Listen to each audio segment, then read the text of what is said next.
Le premier siècle était le moment idéal pour la venue de Christ.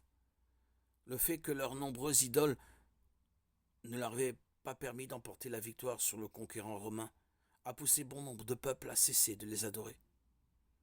En même temps, dans les villes les plus cultivées, la philosophie grecque et la science d'alors laissaient un vide spirituel de la même manière que l'athéisme des gouvernements communistes aujourd'hui. Les cultes à mystère de l'époque mettaient la figure du Dieu sauveur et exigeaient les sacrifices sanglants, ce qui rendait ses adeptes ouverts à l'évangile de Christ, dont la mort était le sacrifice ultime. Les Grecs croyaient également en l'immortalité de l'âme, mais non du corps. L'armée romaine recrutait des soldats en province qui se familiarisaient ainsi avec la culture et les idées romaines, donc à l'évangile.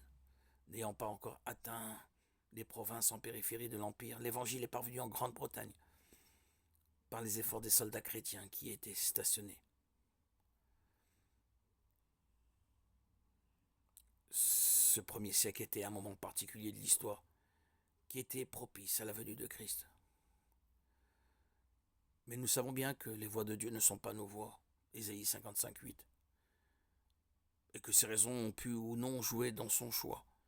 Le contexte de Galates 3 et 4 montre clairement que par la loi juive, Dieu a voulu poser les bases qui ouvriraient la foi à la venue du Messie.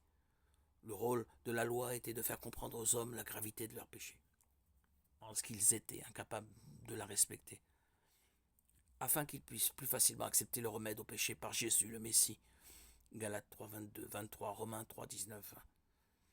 La loi a aussi été le guide, Galates 3, 24, pour nous conduire au Messie, par les nombreuses prophéties messianiques qu'il a accomplies, en plus du système sacrificiel qui illustre le besoin d'un sacrifice pour le péché, tout en manifestant sa propre insuffisance.